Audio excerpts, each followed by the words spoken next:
friends, relatives, and descendants of Gloria Faye Elliott Ranney. Faye lived for 91 years on this earth from 1929 to 2020. She had many experiences, adventures, and most importantly, a long list of descendants.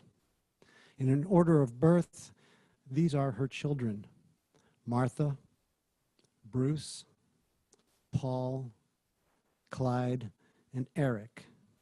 And Faye's grandchildren are Brian Thomas, Alicia Kate, Jessica Lynn, Stephen Taylor, Christopher Douglas, and William Talbot. And Faye's great-grandchildren are Thomas Elliott, Sebastian Merle, Isabella May, Amelia Celeste, and Lucas Gael.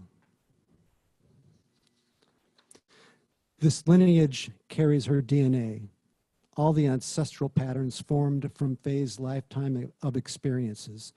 As you listen to the stories of her life, imagine how she was impacted by her experiences, and imagine how you too might be affected. For the path she took and the choices she made also created the opportunity for each of you to exist.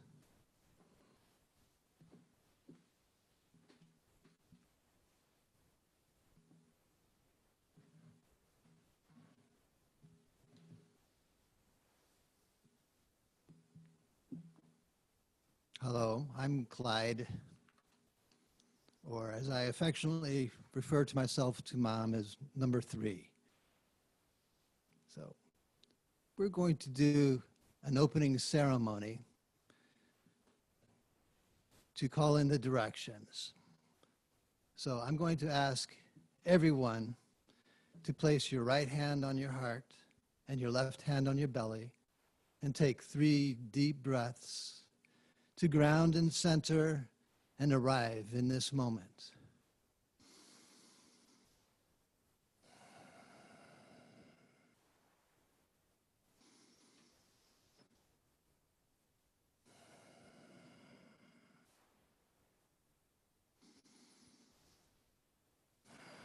At this moment, if you are able to, I invite you to light a candle or incense or sage.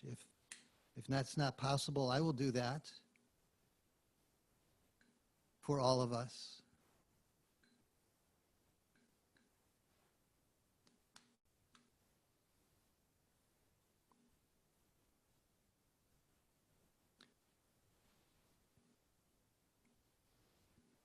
And I call spirits of the East, the place of fire, dawn, new beginnings, the rising sun, and illumination. Please be with us now. I call to the guardians of the morning to join us today.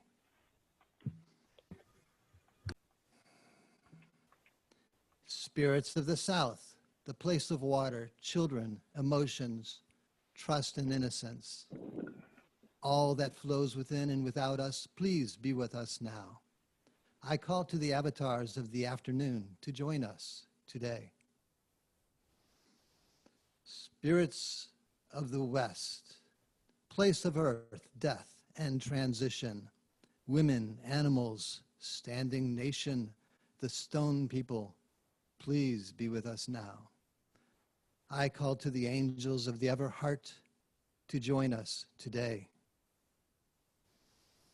Spirits of the North, place of air, dawn, new beginnings, the rising sun and illumination, please be with us now. I call to the Lords of Light to join us today. Spirits of the above, place of the ancestors and the great star nation who have known and loved us always, please be with us now. I call to the star children and ascended masters to join us today. Spirits of the below, all that is fertile and rich, deep within us, please be with us now. I call to the Earth Star to engulf us in this moment today. Spirits of the center, the potent power of the present, possibility, this moment, here and now, all that is and all that shall be. Please be with us now.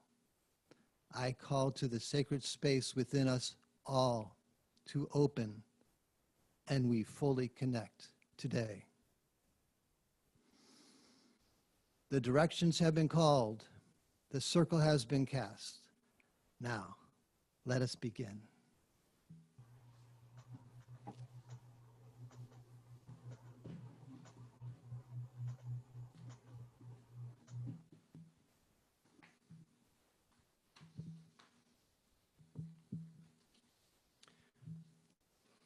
Thank you, Clyde. That was awesome.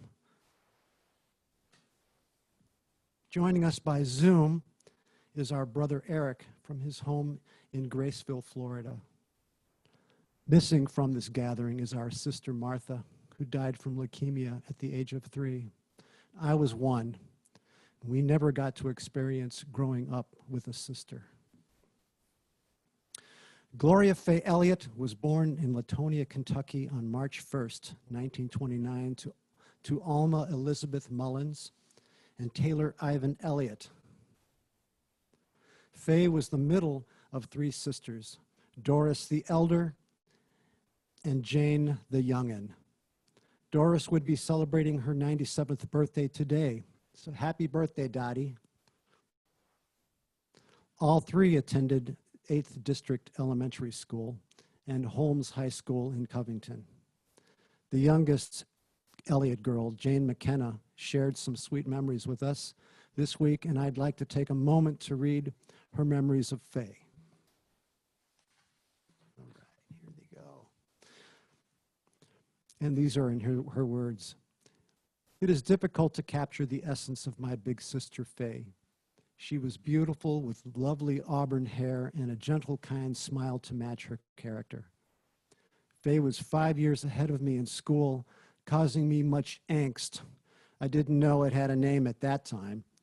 I was so shy and hated to be noticed or called on in class. Inevitably, the first of every year, a teacher would remark in front of the entire class how delighted she was to have had Faye, and sometimes Dottie as well, adding to the distress, and knew I would follow such a fine example. The Elliott girls did. Tough act to follow. As you all know, Faye had a beautiful voice and not only sang in the chorus and glee clubs in high school, but she was also in a group organized by the Baker Hunt Foundation in Covington, singing with a conductor from a Cincinnati choral group. Maybe the May Festival Chorus. At their yearly concert, the conductor brought members from that group, adding depth to the teen voices for the Hallelujah Chorus. I expect it was quite a high to sing with them. Faye loved it. In our adult years, we often exchanged tips on books. She was so well read. The only time we argued was when she said she was going to vote for Ralph Nader, when Florida, then as now, a key state for the Democrats. I don't know what she did. Her activism was impressive, with writing letters to her representatives about her concern. She only visited us twice, but I was lucky to have had that time and regret not getting her to Maine.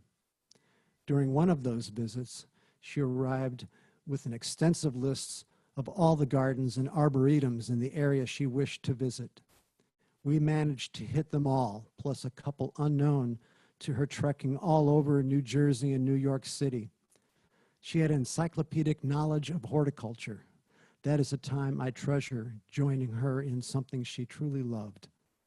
Happily, I can still play her voice through my head and hope you can as well. Ruby Jane, or in younger years, the youngin'. Thank you, Jane. Now, Jane told me another story to include here. So all the Elliott ladies took summer jobs in order to pay for college. On a summer break perhaps between her sophomore and junior year, Faye obtained a position as an aide at an insane asylum. This required her to stay overnight for her scheduled series of shifts and home on days off. She got room and board too.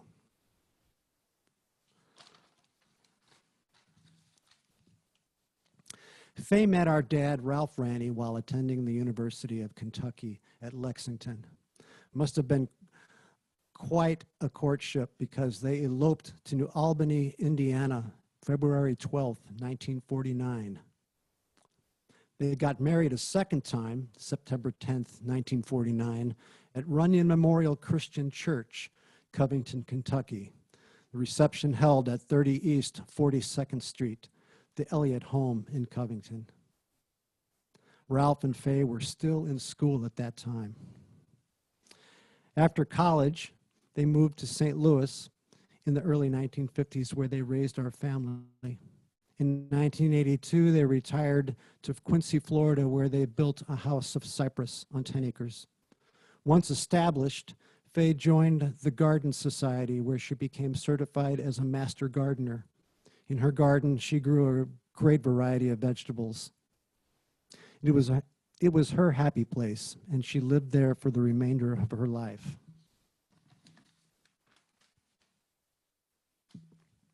Now here are my recollections that I want to share. Mom was very nurturing to my brothers and me. Her capacity for patience seemed boundless. Faye had no problem getting us out of the house. With a creek in front and a forest behind, we spent a lot of time exploring. On cold, wet days, Mom would have the radio dial tuned to the classical station, giving the house a calm vibe. After summer lunches, Faye would take us for a walk along our street, Highland Avenue. I remember us eating cottage cheese with a sandwich and applesauce with cinnamon sprinkled on top. Then, under sun-dappled shade, onto a tar slick road that bubbled up on the hottest days, we'd make our way as far as the trees shading the road would take us to turn for home and a nap. Faye did all her baking from scratch, pies, cakes, cookies, and dinner rolls. She loved to sing along with the radio. After moving to Quincy, Faye enjoyed having regular visits from her granddaughters, Alicia and Jessica, who traveled north from Bradenton. She once remarked to me how that during a visit, the two girls danced their way through a shopping mall. So that is the end of my remembrances, and I'd like to invite Clyde back up for his. Thank you.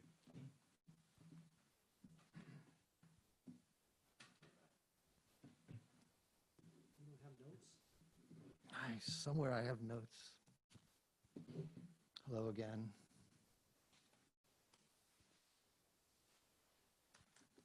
Did I take him someplace? Sure you did.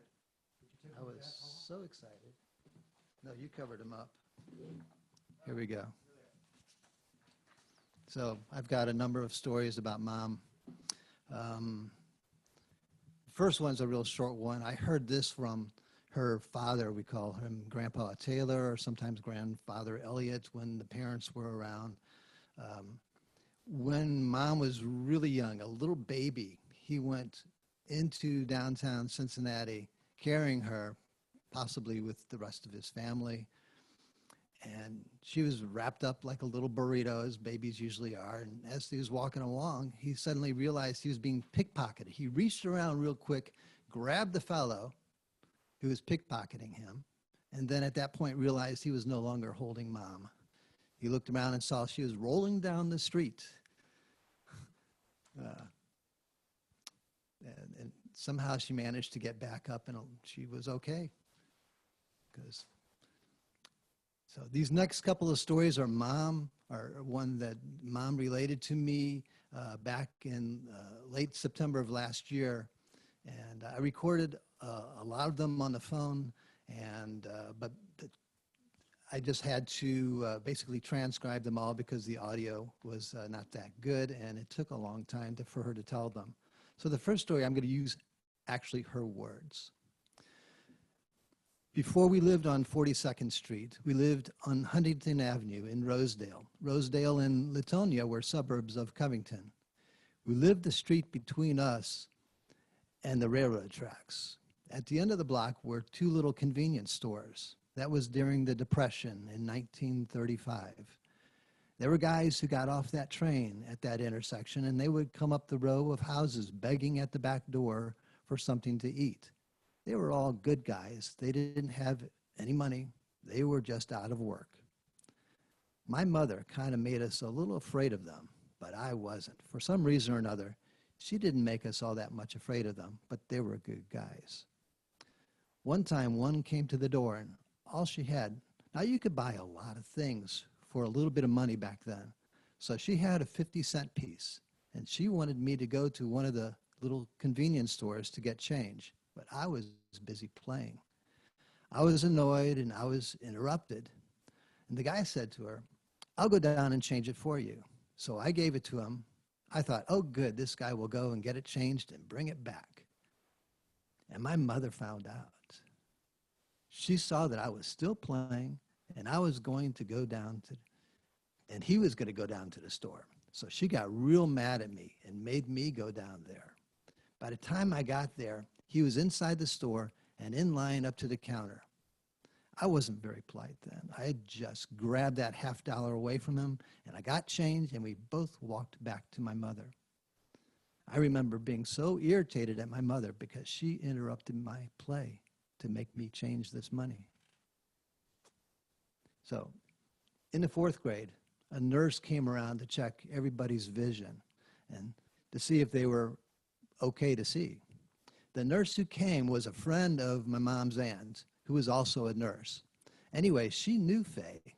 So when the time for her to get her eyes tested, she said, "Oh, she doesn't need to be tested. I know her." So Mom never got tested. By the time she got to junior high school, she was really having a hard time seeing. She was in an English class where the teacher had written a list of words on the blackboard, and Mom couldn't see what they were. She had a friend across the aisle from her and kept looking at her paper because she could see up close. She just couldn't see the distance. The teacher was very observant, though, and came over to see what was going on. So he sent her to the nurse, who gave her an eye exam, and then she got glasses. So she was finally able to see after who knows how many years. So glasses are a major theme of my mom's life. She was always wearing them or taking them off. Here's a couple of her glasses, a couple of pairs that she had over the years. I don't know if you guys could see these. But she would take them off to read because she could see really good up close. She'd put them down and then all of a sudden have to get up to do something because she had 4 boys running around all the time. And then after a little bit, she needed her glasses again. She'd be looking everywhere for them. And I would say to her, I don't know how many times I said, "They're on top of your head," because she would perch them like this. So she was always surprised to find them there. So when Mom was in the 7th grade, algebra or geometry, her teacher had just finished explaining to them about the subject and said, "Now, if anyone has any questions, don't hesitate to ask."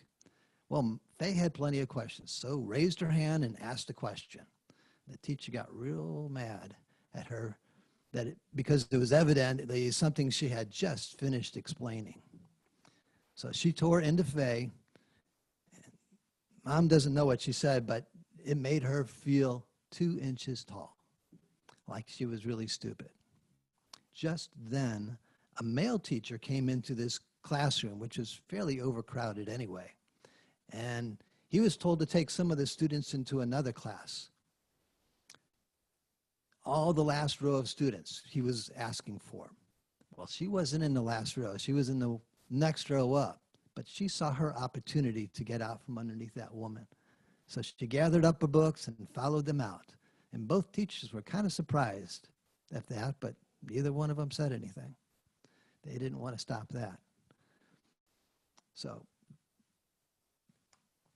by the time Mom got to college, she had pretty much established she was doing a lot of studying and going to the library and reading. She didn't get out that much. So somebody finally got her a blind date with this guy. He was a really good-looking guy, but she didn't really much care for him. She liked the idea of having a date, but she didn't like the date very much at all. I guess we all had that experiences. Her expectations, his expectations, were going out on a date one time and then getting married. Now, she didn't really know this fellow, but she thought he was good looking, and he thought he was just looking for a housekeeper. So she had a roommate named Mary Frances Carver. She claimed to be a very pretty girl. She was short but really pretty with blonde hair. And she was going out with this guy who had a friend and was somehow able to set up a date between Mom and this friend of this guy. And that's how she met Dad. And so Mom said to me, well, I guess he made a good impression. I got married to him. And maybe I thought that was my last chance. Better take it. So that's how this all started. So long time after, many, many years after a lifetime of experiences, Mom went into hospice about April of 2019. And I spent every other weekend with her during that time. When the virus went pandemic this past March, I started spending every other week with her. I got to know her as a person rather than just a mother over that time. And I discovered that she had kept a dream journal, and she was talking to me about it. And she wrote down her own aspirations on how to be a better person, better human being. And her ideas were that she sought after was to be more tolerant, strong, independent, and loving. Those were her words. So during her end days, Mom's favorite time was morning breakfast. That was when she was the liveliest and most alert. While she ate her oatmeal and berries with juice and coffee, we would talk about her garden and all the birds that were just outside the window, having their own breakfast on the porch railing.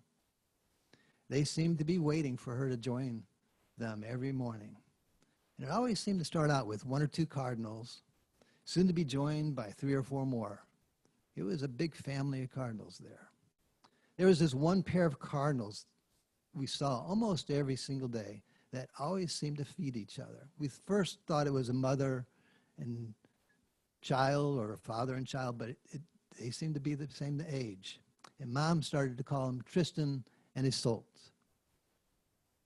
Also part of that bird family were pairs of chickadees, wrens, titmice, and an occasional hummingbird and a woodpecker. What Mom really liked was how all these different birds were living in the same neighborhood, holding their own space and having the right to eat with each other, and yet managed to get along. They were strong, independent, tolerant, and loving for each other. Thank you. Now I'm going to turn this over to Paul.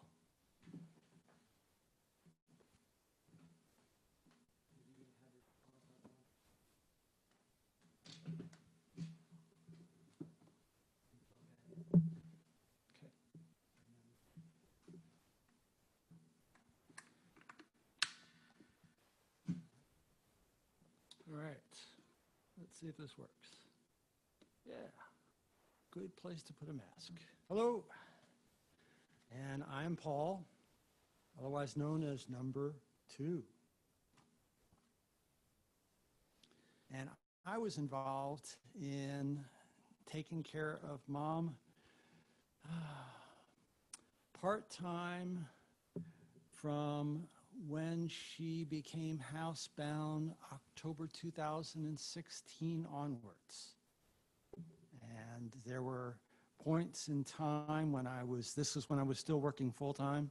I'd be spending about 35 hours a week on the average working, and then the other 5 hours taking care of mom, taking her to appointments and stuff like that. And it was a good challenge. Then I was involved in taking care of her pretty much full-time from, let's see, sometime in 2018 onwards. So, long time. And then, thank God, Clyde and Bruce were both available to come down and give me respite, especially during the last 4 months. So it was an experience that we all got to share with each other. The stories that I have to talk about with Mom, the first one was kind of like an aha moment of, oh, this is not the mom that I used to know. This is a different person. This is someone who, you know, is showing her true colors. And it's when she went on strike. Back when I was older than the age of 10, but before I was in high school, the term supermom was out there, and Mom was definitely a supermom. She was working 40 hours a week, and then she'd come home and take care of 5 boys. Yes, 5 boys. No, 5 boys. Oh, yeah. Dad was one of the boys she was taking care of. And she decided she'd had enough. And she came home and made the announcement, I'm going on strike. I'm only going to be working half-time. I'm going to come home and take a nap.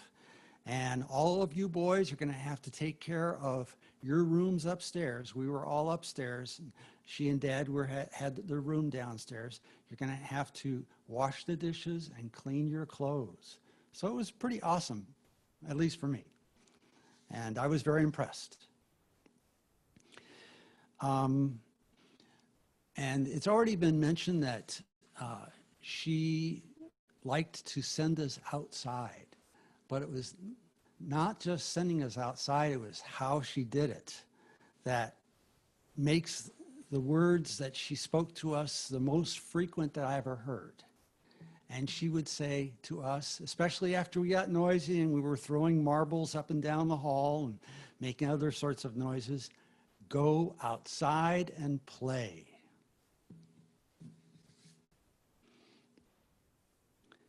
Let's see. With that emphasis, too.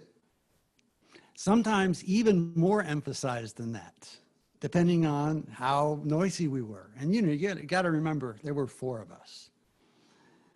I am very grateful that Mom didn't throw away stuff. When we went through the papers and all the photographs and everything after she passed on, and I brought boxes up here to Clyde's house because there was just too many for me to go through by myself, we found all sorts of photos of our past that, you know, some of which we had not ever remembered seeing before. And I got a bunch from my past that I am very grateful for her saving, because it would have been lost for me forever. So nice memories.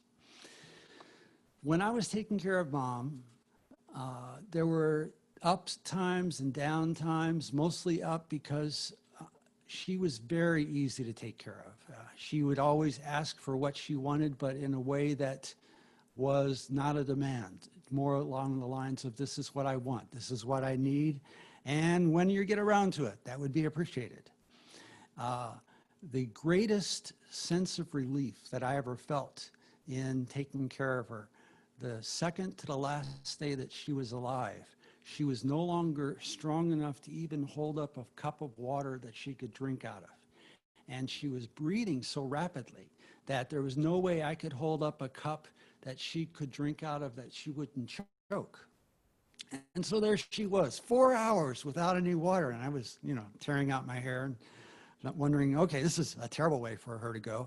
And then I remembered we had these tiny little syringes that the morphine came in. And so I had a clean syringe and filled it up, and I was able to drop by drop into her mouth, and just kept on feeding her syringe after syringe of water. And finally, after lots and lots of those little syringes, of course, they're only 2 milliliters, so it takes a lot of syringes. She said, okay. The words that she used a lot as we were taking care of her were sorry and thanks.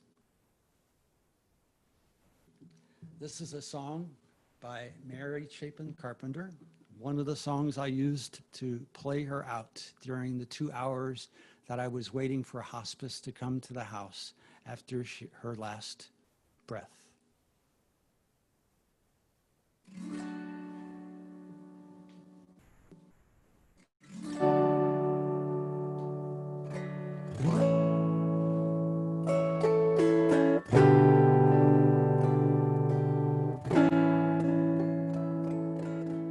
Sun's going down past the pines. Shadows grow long down the hill. Follow the path known by, down to the wide open fields. Now that it's twilight, twilight, magical twilight,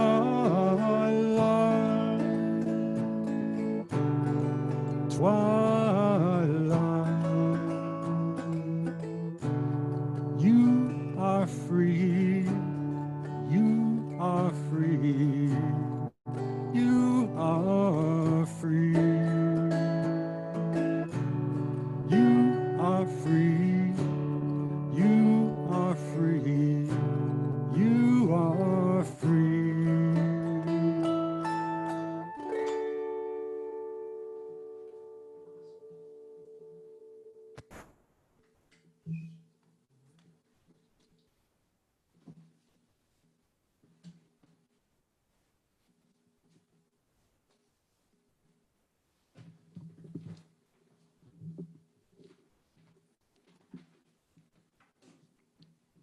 Thank you for being with us while we share our eulogies. Hey, Dad. Yes. Um, And now, just make sure just speak a little closer to the mic. I think some folks have been sharing theirs and muffled on their end. okay. Thank you for sharing with us in these eulogies. And now I will close the circle that I opened at the beginning before we move into the slideshow.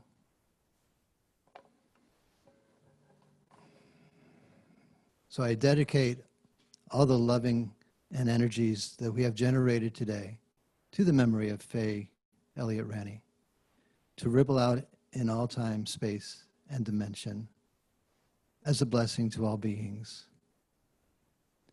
May all beings be happy. May all beings be free. Spirits of the center, I thank you and release you. Spirits of below, I thank you and release you. Spirits of above, I thank you and release you. Spirits of the north, I thank and release you. Spirits of the west, I thank and release you. Spirits of the south, I thank and release you. Spirits of the east, I thank and release you. The circle is now open, but unbroken. Merry meet, merry part, and merry meet again. Blessed be.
Thank you very much. Now I have the pleasure of introducing Diane Sterling, Regional Eckankar Spiritual Aide for Florida and the Bahamas, and member of the Eckankar clergy.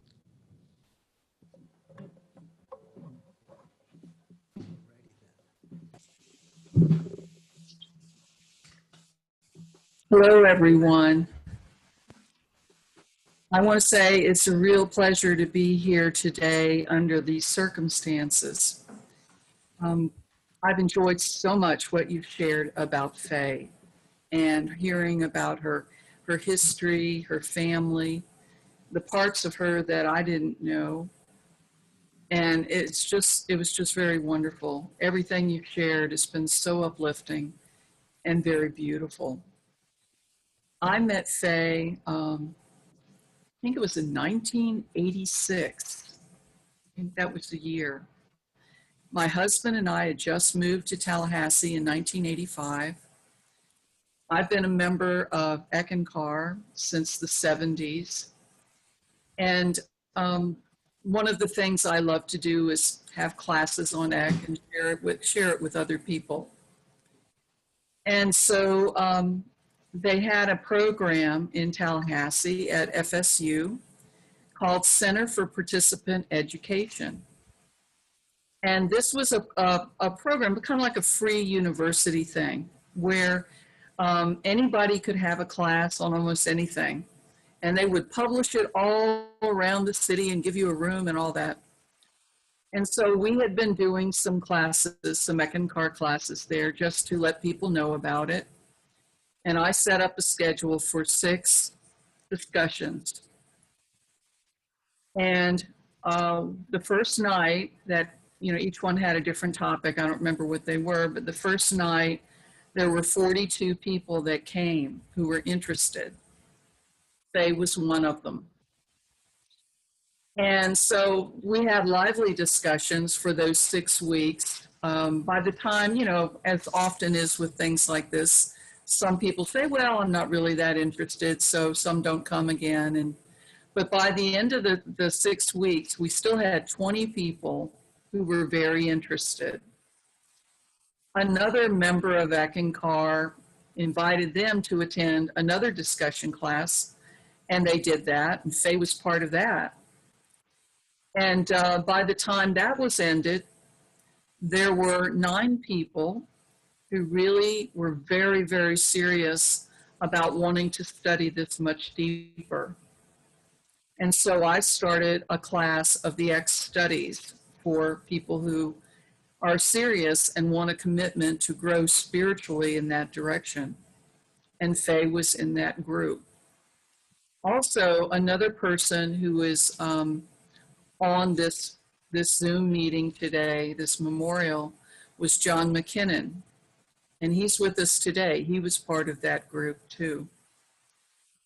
John was the person in the slideshow with bagpipes, and you'll hear him later. It was wonderful getting to know Faye, and the other Ekkas really liked her. She was so gentle and so kind, which you already know.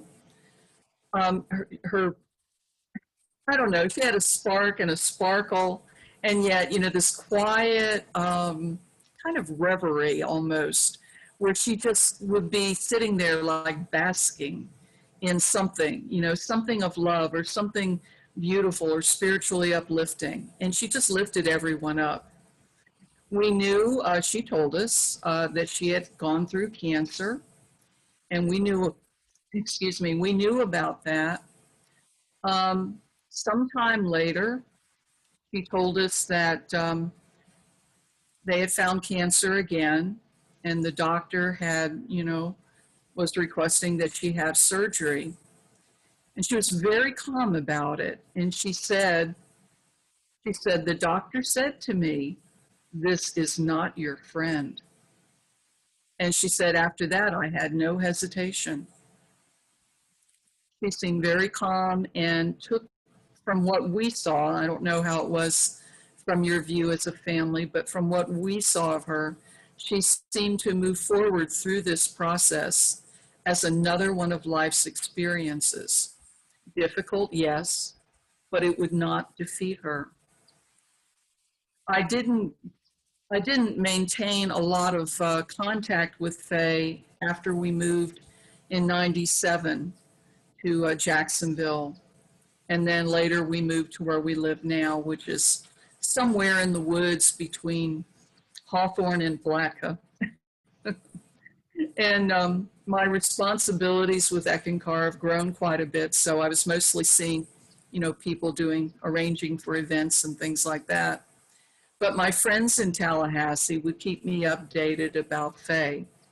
And I would see her sometimes when she was still well enough to come to some of our state events. And that was always so nice to see her. I do remember one time back when Ken and I, my husband, we still lived in Tallahassee, we visited her home. She and Ralph let us all come over, a group of Eckes, and we got to see the garden and how beautiful it was. And I loved so much when you were talking about that, about her and the plants and the birds. That was the experience we had, that this was her. It was her heart. She was like in a garden. It was so lovely. She came to our house at times too for different events and of course many other things. And as I said, I hadn't actually seen her for a number of years. But I do want to tell you a little bit about Eckankar because I think it will help you at least see another side of your dear Faye. She may have talked to you about it, I don't know, but when I talked to Ellen, she suggested I maybe say a few words about it. And so I will. I noticed during the slideshow, there were some Eck pictures on the walls in her house. The Eck teachings are known as the path of spiritual freedom because it's really about individuals becoming free spiritually of the things that bind us to the lower states of consciousness. Free of things like anger, vanity, greed, fear, selfishness, things like that. They help us learn to rise above the lower natures of ourselves and really recognize our true identity as a spiritual being. We look at each person and think of Faye this way, as a radiant spark of divine light, if you will, a drop in God's ocean of love and mercy, eternal, immortal, indestructible, beyond time and space, beyond emotion, beyond the limits of the mind, a pure spiritual consciousness. It may come again and again into this lifetime if it needs to. The idea of reincarnation is actually something we strongly believe in. And our understanding is that soul grows through each experience. It becomes refined by the lessons of life, and it opens its heart more and more to divine love.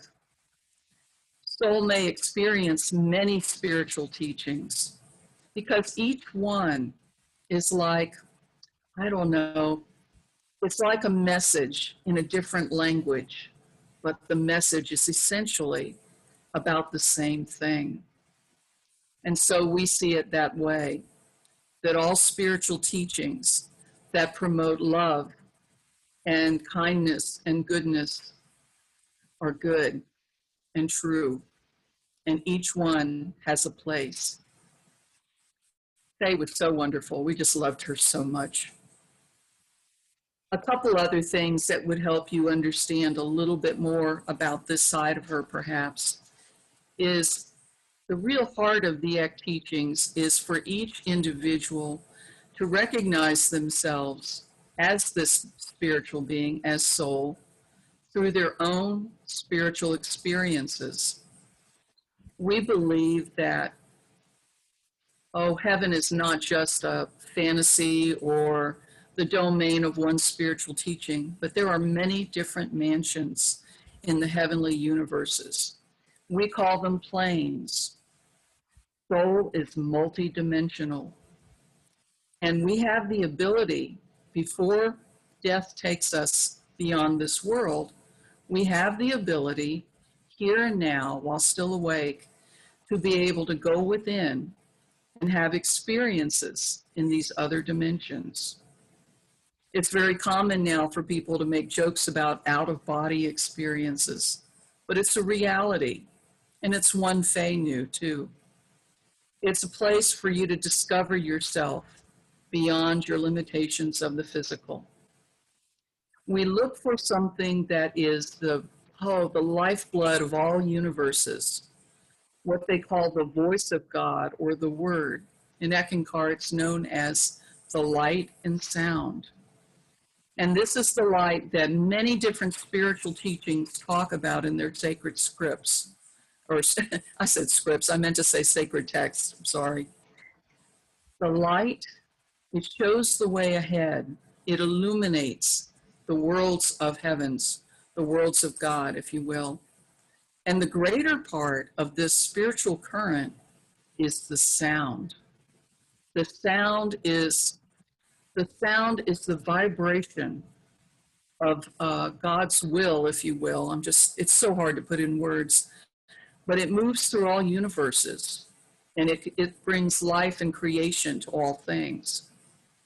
We learn through spiritual exercises how to tap into this light and sound, to have direct experience with it, and then move into higher states of consciousness.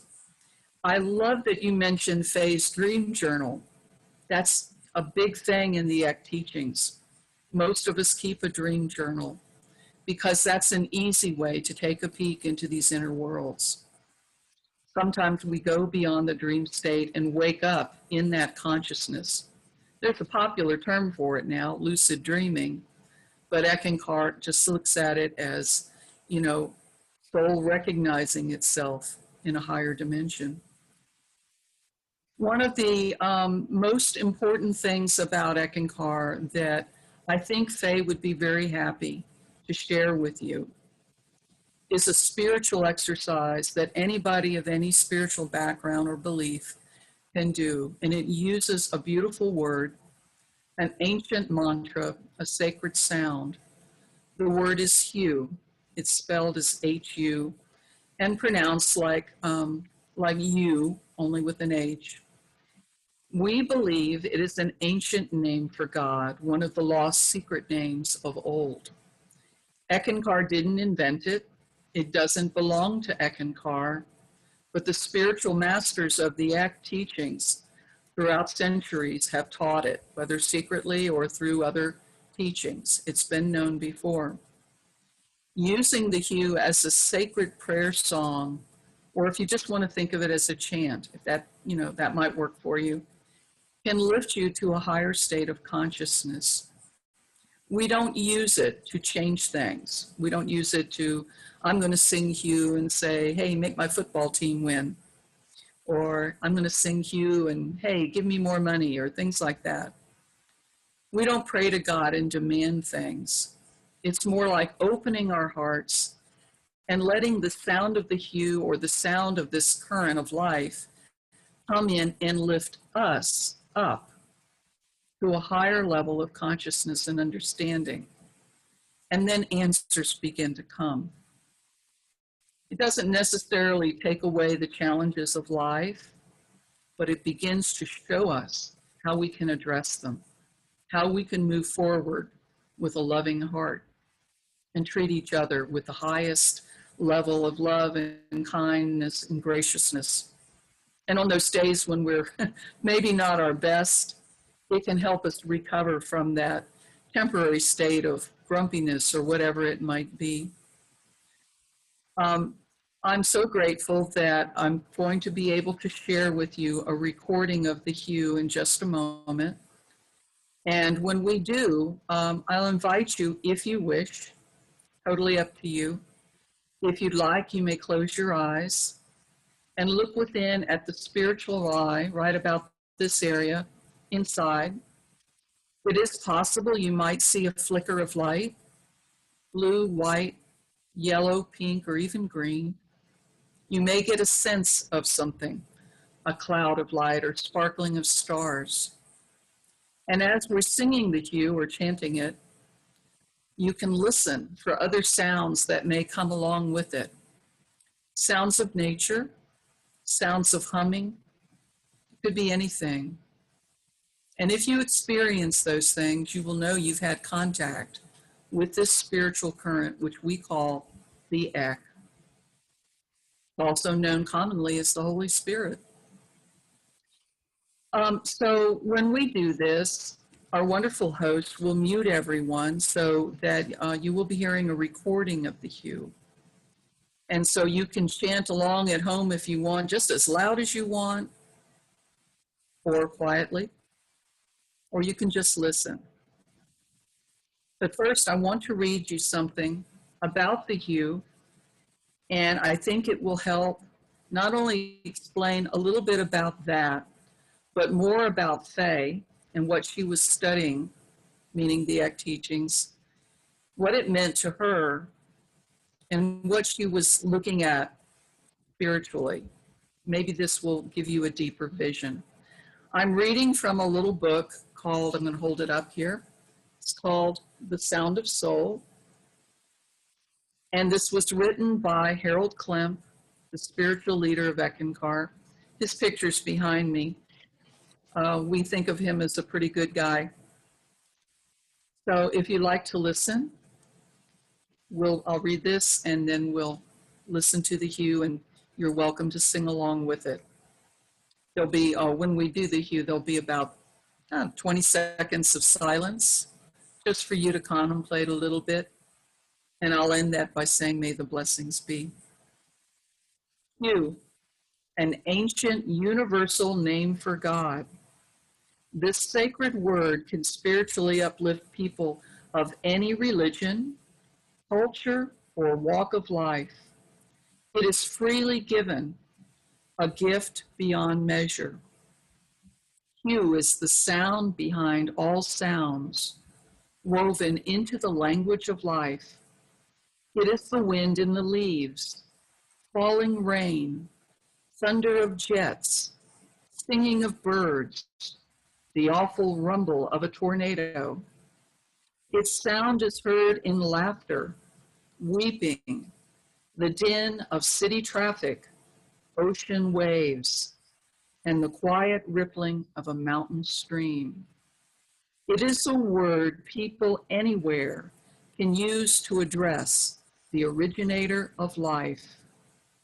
In time, you may come to know it as the audible whisper of God's love stirring in your very atoms, a proof that soul exists because God loves it. The ancient brotherhood of Ekadepts has known of it for centuries. They chose the present age to bring knowledge of it to the modern world, to you today. Sing it from your heart, and there will be infinite ways to benefit from its blessings. Love opens you to its guidance, peace, healing of body, mind, and spirit, and to the highest form of creativity. And whom do you love?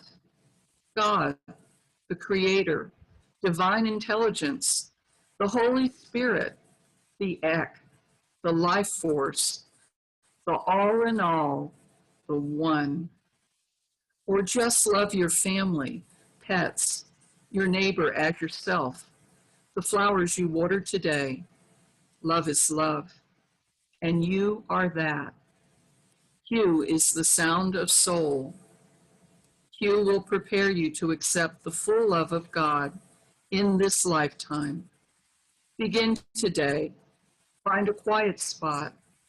Shut your eyes and let love for something dear to you enter your heart. Sing Hugh gently aloud, then silently for 10 to 20 minutes. Look and listen for the love that returns to you. It is a law. This is a law of the universe. Love returns love. So sing Hugh, a love song to God every day. We're going to try this for just 2 minutes. And like I said, you can sing along, chant along.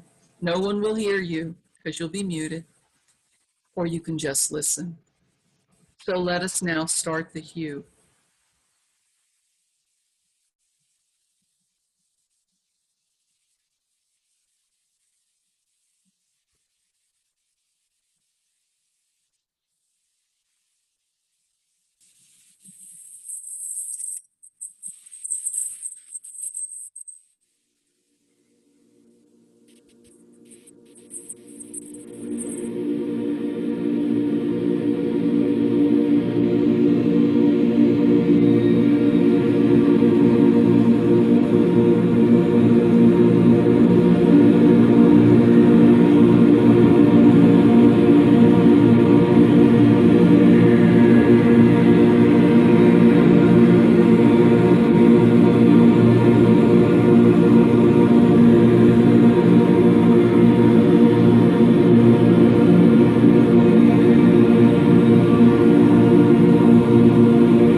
May the blessings be.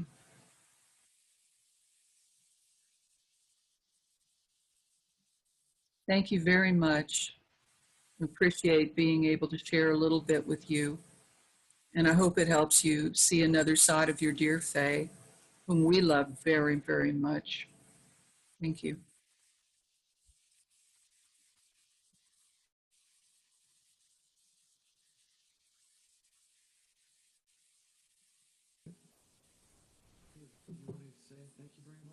Thank you very much, everybody, for joining us. At this time, if you have a story you want to share with us, a recollection of Faye, our mom, please unmute and then share what you have to say and then mute again so somebody else can speak. So again, thanks for joining us.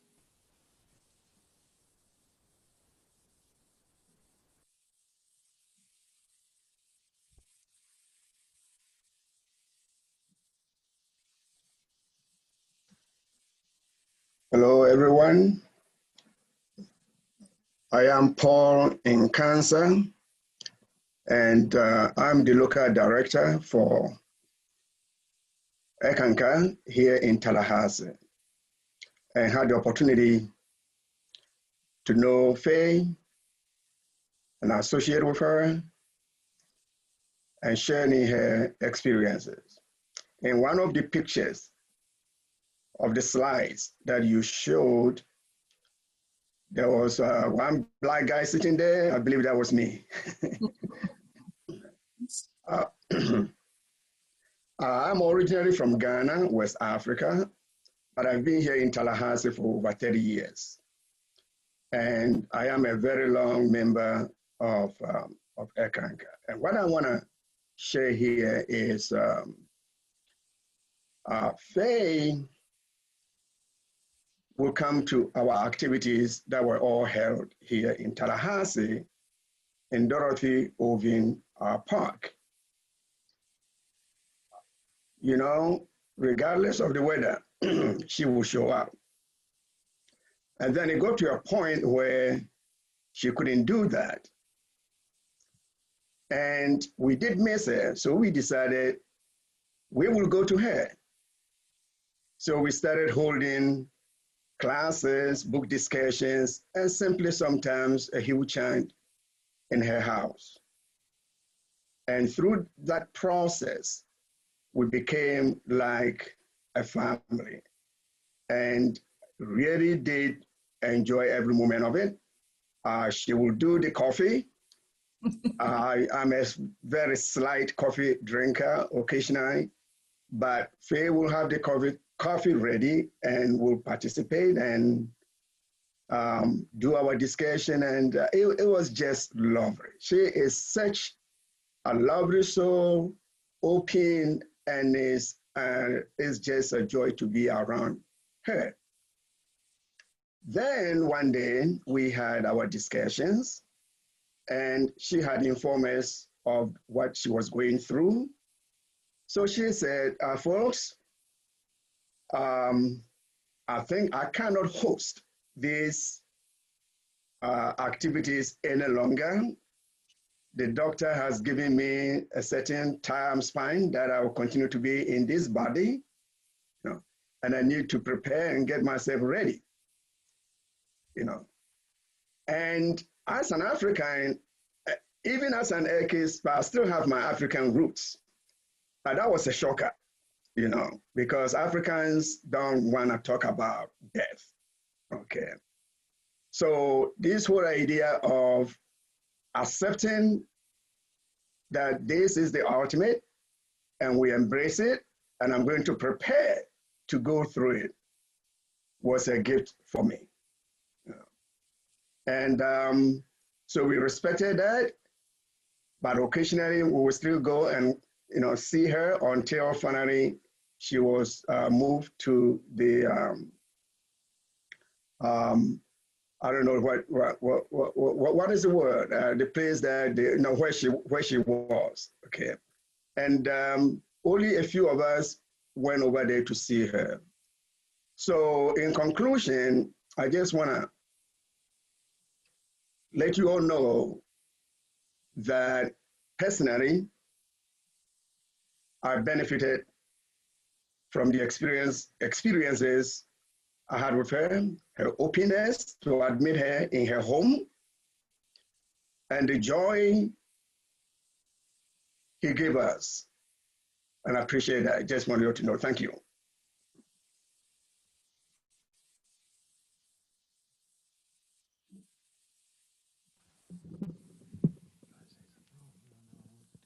If I could, well, I'd like to share. I've known Faye. I live in Denellen, which is just outside of Ocala.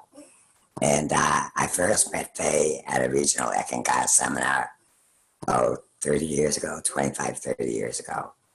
And when I used to go up to visit John McKinnon and David, we always went over to Faye's. And I loved it because from seeing her at the seminars, like the family you have shared, she was very strong, very caring. To me, she's a gentle soul, a beautiful, gentle soul.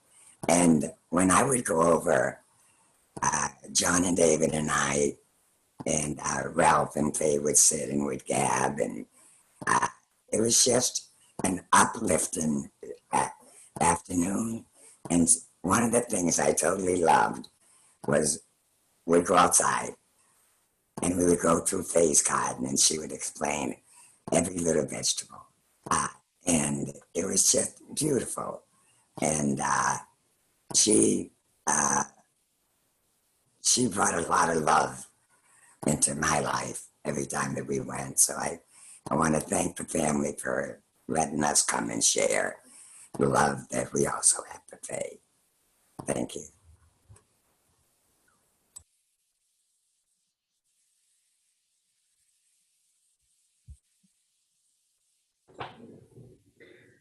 I might share. I'm trying to think of, I didn't prepare any words or anything, but like I think it was Elliot or my dad alluded to, when we were younger, my sister and I would go up and visit our grandparents on spring break, and usually for a week in the summer. And we had always, a wild time. They would, I would assume it was probably grandma's planning. Like, they would take us all sorts of places, into the museums. We would go to the Capitol um, and walks in the woods.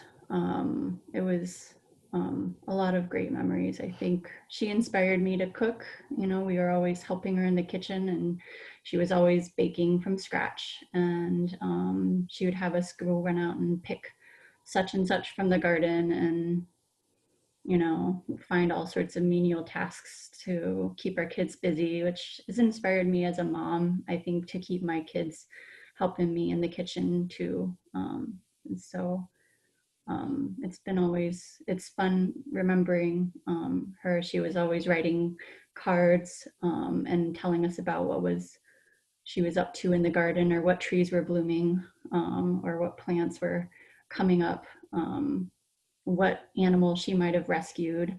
I think she rescued a number of rabbits and small bunnies, and fed a fox too, and would name them. So there's a lot of fun memories to share.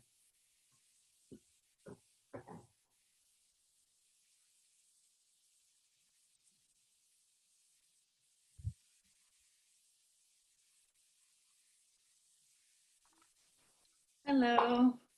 I'll also share. I'm Jessie, and like my sister, I have a lot of great memories visiting the farm, and I think some of my favorites are just being around nature in the garden and taking walks in the woods. It's been really fun to hear different sides of my grandma. But as a grandma, she was just always sweet and loving and caring. And one thing I'll remember always is just like the word that I've heard a couple times today is her tolerance for people and loving for people. So thanks, everyone.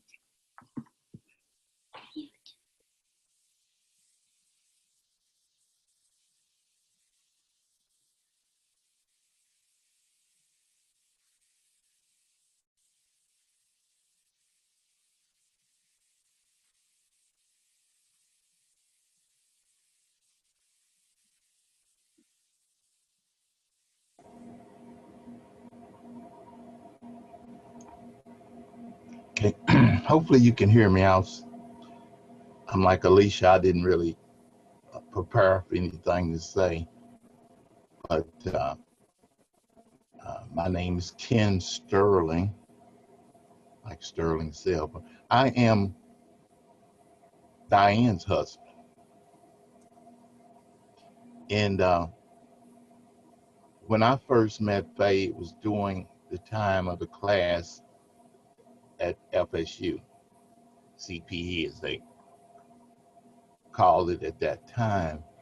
But the most fascinating thing for me is she had this presence about her. And we're going back many, many years because we left, we left Tallahassee a long time ago. But, she had this smile and this sense of loving that just, I don't have the words for it. It just went out. And also, one of my greatest remembrances is her and Ralph, if I'm getting this right. It was the love between them. And he had this also kindness. And yep, I'm just trying to reflect back. I could be wrong, but he had this cap or something he wore sometimes. Maybe I got it, maybe didn't get it right, but every once in a while he'd have his cap on. But when they were together, even though he was not didn't get involved with Eckankar other than through her because he loved her so much, sometimes he would come to some things with her. But that was what I remember most about her. I didn't have to, it was no words for it. It was this presence.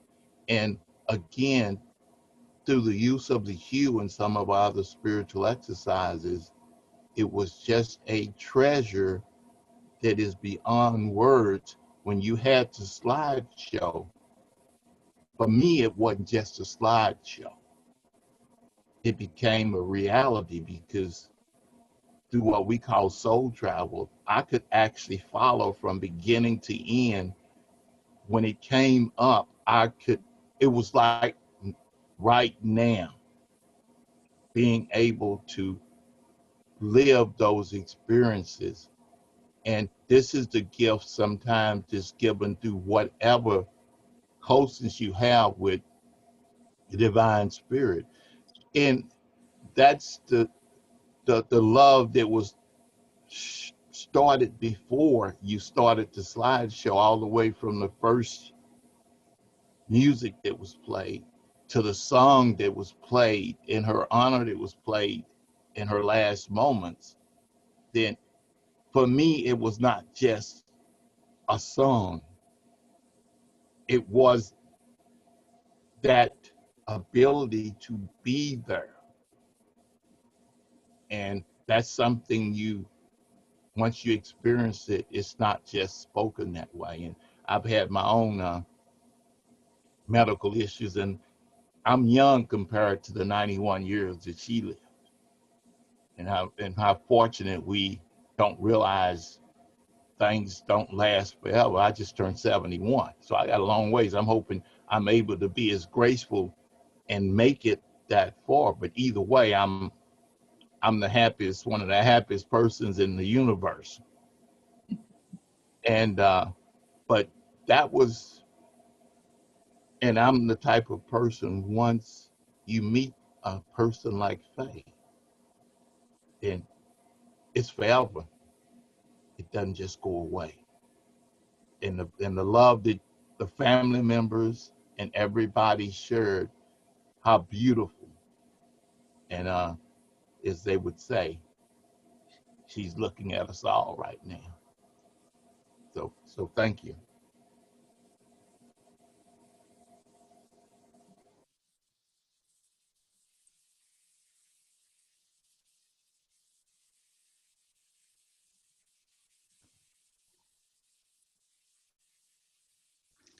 Hello, my name is Joelle. I'm from Africa, West Africa. I met Faye in Tallahassee. I'm one of the Akis. And every time we went to Faye house and sing the hymn, and after leaving, where I noticed, I look her as my grandmother. Every time when we finish, she always said, did you need something? And she can give you the food. Every food she have, she will give it to you with you in your way coming to, because she's living in Quincy and we came from Tallahassee. And where I remember last time, she wanted to see us and I went with Wayne. As soon as we came, and she said, oh, I'm so beautiful to, she's so happy to see us. And I asked her, how are you doing? She said, I'm doing better. and she's a beautiful soul. Thank you to let me to share that with you.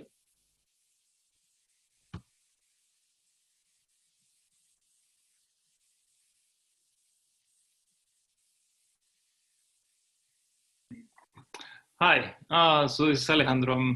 I've been I married into the family. It's been like 15 years or so, long time, but I've loved it ever since. One of the things I've remember so much is one of the first times I went up to Tallahassee. It's just how welcomed Faye and Ralph made me feel. Especially Faye, Jessie's, she's super sweet, but she got it a lot from Faye because she was very, very sweet, very nice to me since the beginning, and always treated me like part of the family. So I'm always very grateful of that, and I felt very at home when I went to Tallahassee. I never really knew about gardens much or trees until they, both Ralph and Faye kind of walked me through and explained all the things about leaves and trees and all that stuff. So it was pretty fun to see that. So anyway, yeah.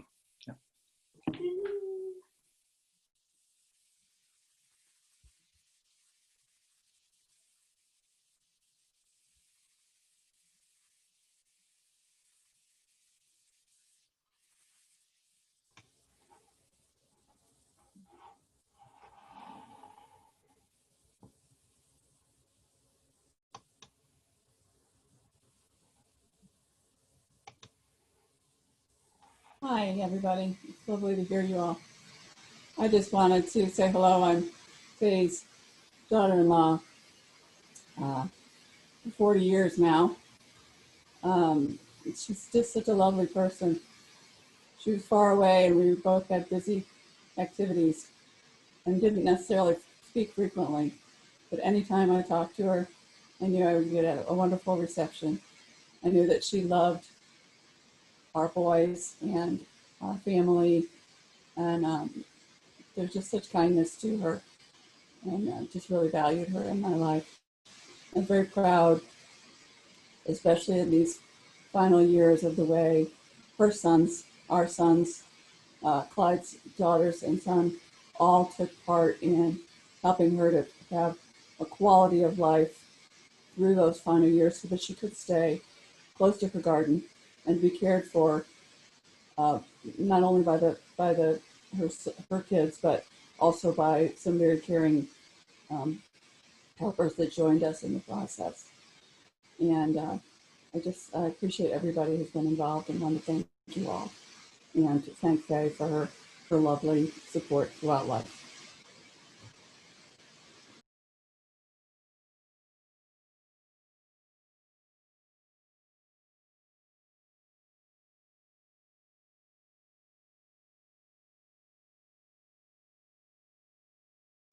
Wayne, if you'd like to say something, go for it.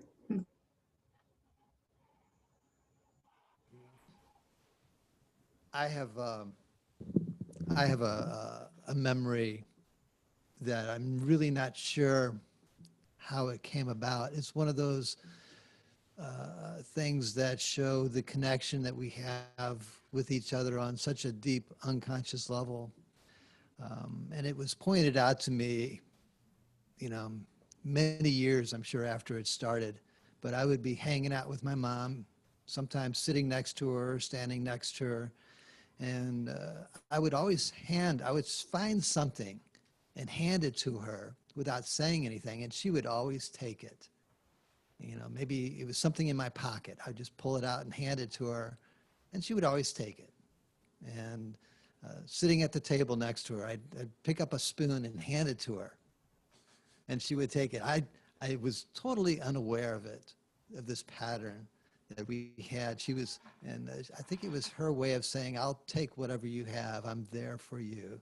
And reflecting back on it, it's something that I hope everybody has some sort of connection with somebody that is so deep and unconscious that you know that whatever happens, you'll have somebody who's there for you. And it meant a lot to me. So thank you. Please, everybody else, anybody else, chime in.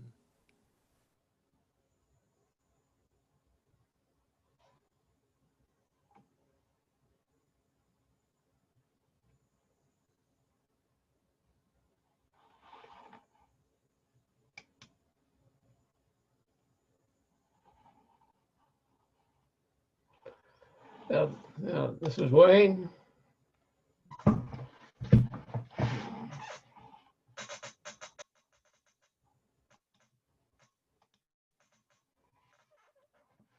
don't know if I'm on or not. Am I on? Yes, okay. I have probably had the longest and the closest relationship with Faye in this area. I had Paul's position as local director for 12 years, and I've been spiritual services coordinator since then. And Faye worked close with me all those years. But what surprised me the most was when I was at Ralph's memorial, and Faye came over and sat beside me instead of the family. And I kind of wondered, why is she doing that? And then when that was over, she came to me and she said, they gave me trouble for sitting with you. She says, but I didn't care. I just wanted to be with you. And the other story that I would like to share is that when Faye was no longer able to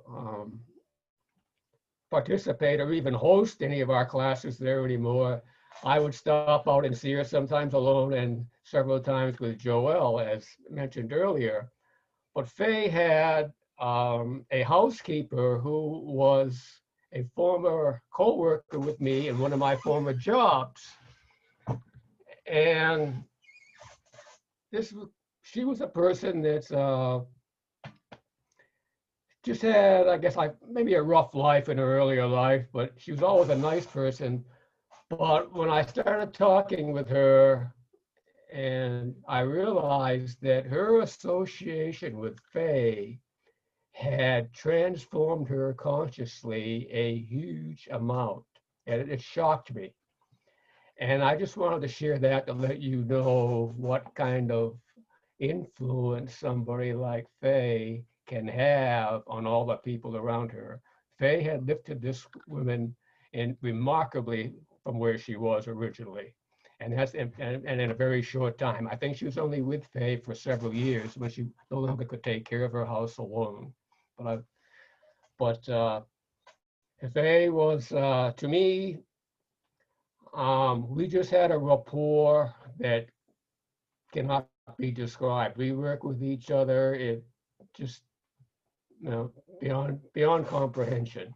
I guess we had a deep love, but for each other, but I think we both share a deep love for life, and that just connected us in ways that showed itself in odd ways at times. And that's really all I have to share. And I would like to thank you all for sharing, the things that you have with Faye. She was a dear soul to me, and I know she's a dear soul to all of us. Thank you.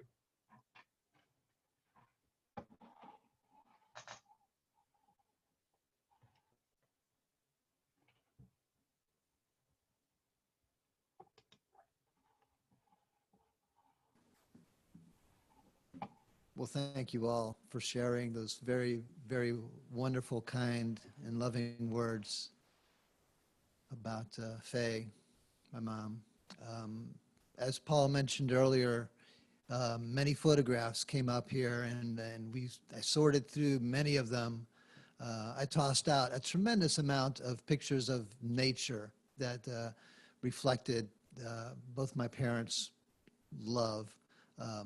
I kept a lot of the pictures, especially, well, of course, the ones that had people in them. So I have huge piles of pictures, full ones. I've got a big pile of pictures for the Pipkins. If you're interested, please contact me or Bruce or Paul, and we'll make sure we'll get them to you guys, because I'm sure there's a lot of unique pictures that you haven't seen in. And I have a huge stack of pictures of Mom. If you're interested in any of them, I'd be happy to show you what we've got. I'm going to send a bunch of them to my brother Eric in North Florida. He would like those memories too. And of course, I got a big pile of pictures of the girls when they were younger that they've never seen before too. And of course, a lot of pictures that will be going home with my brother Bruce. So if there's, I'm going to sign off or mute myself and let Alicia wrap things up unless somebody else has something to share. Please. Thank you.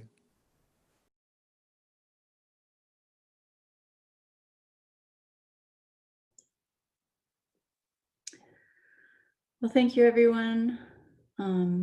If you have any final thoughts to share, I'm going to put on one more slide. We're going to hear John McKinnon play Air for Pipes here. And I think John is on the phone. Thank you for listening in. If you have, when this is over, you're welcome to leave. A few of us might hang out just to say hello, and catch up. It's been a while. So, thank you all for coming. It's been a really wonderful experience hearing all of these memories and sharing in the life of my grandmother, Faye Ranney. And I'm going to close here with one last song for today.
Thank you all.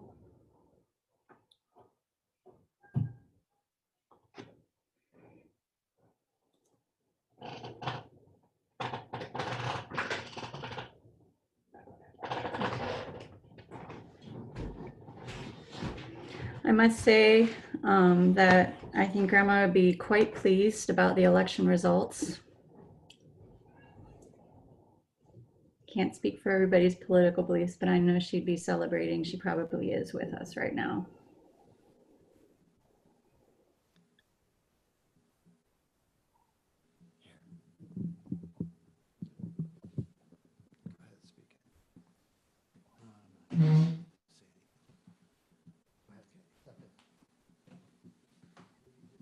Yeah, thank you very much, everybody, for coming in. It's nice to meet Mom's Eckankar friends.